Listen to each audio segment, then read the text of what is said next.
Pemirsa Embun Sorgawi, pada saat ini mari kita kembali merenungkan firman Tuhan dalam kitab Keluaran 2 ayat 1 sampai 10.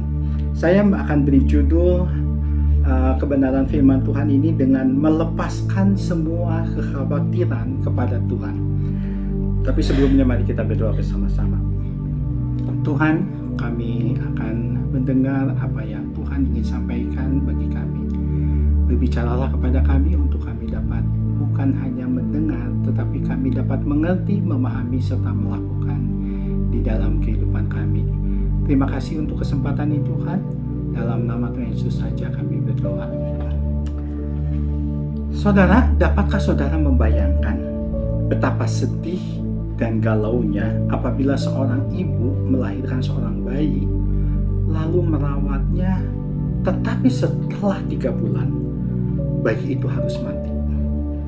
Mungkin akan banyak ibu-ibu yang menjadi gila karenanya. Namun hal ini terjadi. Ada seorang tokoh di dalam Alkitab yang bernama Yohebed. Ia melahirkan bayi Musa. Merawatnya secara intens selama 3 bulan. Namun setelah itu, ia harus mempersiapkan segala sesuatu untuk melepaskan bayi itu. Karena perintah dari Firaun yang hendak membunuh bayi-bayi laki-laki orang Ibrani. Karena jumlah orang Ibrani itu makin bertambah besar dan membuat Firaun takut akan kekuatan orang Ibrani. Akhirnya Yohebed menyerahkan semua kekhawatirannya itu kepada Tuhan. Karena ia tidak dapat lagi menyembunyikan bayi Musa lebih lama lagi. Lalu ia meletakkan bayi Musa di sebuah peti pandan. Dan ditaruhnyalah peti pandan itu di tepi sungai Nil. Ia hanya bisa berdoa kepada Tuhan. Dan meminta Miriam untuk melihat apa yang akan terjadi dengan bayi Musa. Saudara, pada saat Yohebed melepaskan kekhawatirannya kepada Tuhan, maka Tuhan bertindak. Tindakan melepaskan kekhawatiran adalah bagian dari kehidupan yang dirancang Tuhan untuk membawa kita menuju pengalaman mempercayai Dia di dalam segala keadaan. Kita lihat apa tindakan Tuhan terhadap iman percaya Yohebed kepada Allah.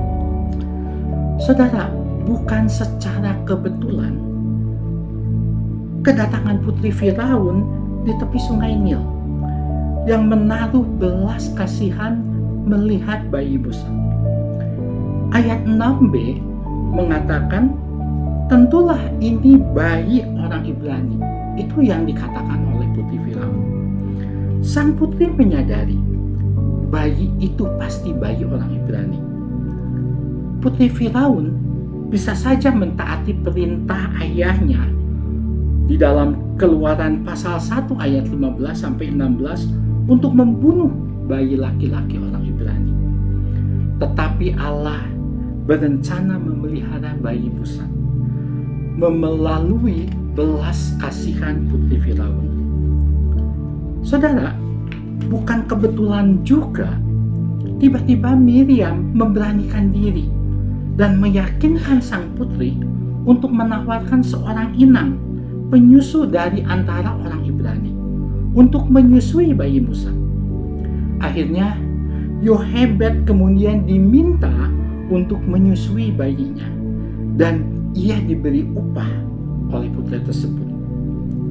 Ayat 9 berbunyi, maka berkatalah putri Firaun kepada ibu itu, ini Yohebed, bawalah bayi ini dan susukanlah dia bagiku, maka aku akan memberi upah bagimu. Luar biasa bukan? Hak seorang ibu menyusui bayinya sendiri, membesarkannya, mendidiknya, dikembalikan kepada Yohebed. Bahkan dibayar pula. Ini adalah tindakan Allah yang luar biasa, yang tidak masuk akal. Tindakan Tuhan untuk menyelamatkan bayi Musa dari ketidakpastian masa depan. Saudara, pada Tuhan ada masa depan yang baik. Walau harus melewati jalan yang berliku, jalan yang terjal untuk sementara waktu. Saudara, mengapa semua ini terjadi? Kuncinya hanya satu. Karena Yochebed melepaskan kekhawatirannya kepada Allah, kepada sosok yang tepat, kepada pribadi yang tepat. Seorang bijak pernah berkata, iman itu ibarat mengizinkan Tuhan untuk mengayuh sepeda perjalanan kehidupan kita. Tuhan ingin kita belajar, melepaskan, dan percaya penuh kepadanya. Yochebed mengalami kesetiaan Tuhan pada saat ia melepaskan kekhawatirannya dan percaya sepenuhnya kepada Tuhan. Di dalam Kolose 3 ayat 5, Tuhan mengatakan bersyukurlah. Ini adalah bukti penyerahan diri penuh kepadanya setelah kita melepaskan kekhawatiran kita kepadanya. Dan di dalam Filipi 4 ayat 7 berkata, dan damai sejahtera Allah yang melampaui segala akal akan memelihara hati dan pikiranmu di dalam Kristus Yesus. Saudara, kedua ayat ini mendukung pembahasan kita pada saat ini, di mana apabila kita melepaskan kekhawatiran kita dan percaya penuh kepadanya, maka damai sejahtera Allah yang melampaui segala akal akan memelihara hati dan pikiran kita. Yesus adalah Tuhan yang bertanggung jawab atas kehidupan yang diserahkan sepenuhnya kepada Dia. Percayalah bahwa rancangan Tuhan bukanlah rancangan kecelakaan, melainkan rancangan damai sejahtera untuk memberi hari depan yang penuh dengan harapan, seperti yang tertera di dalam kitab Yeremia 29 ayat 11.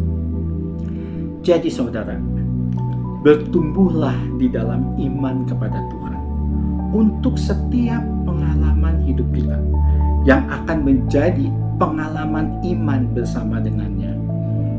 Apakah kita sedang menanti kesetiaan Tuhan di dalam kehidupan kita?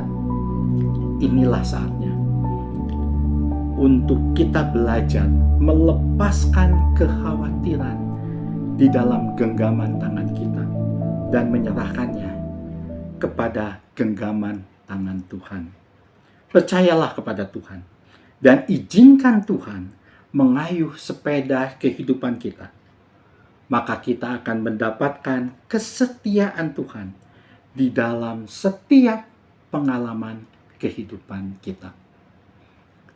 Amin.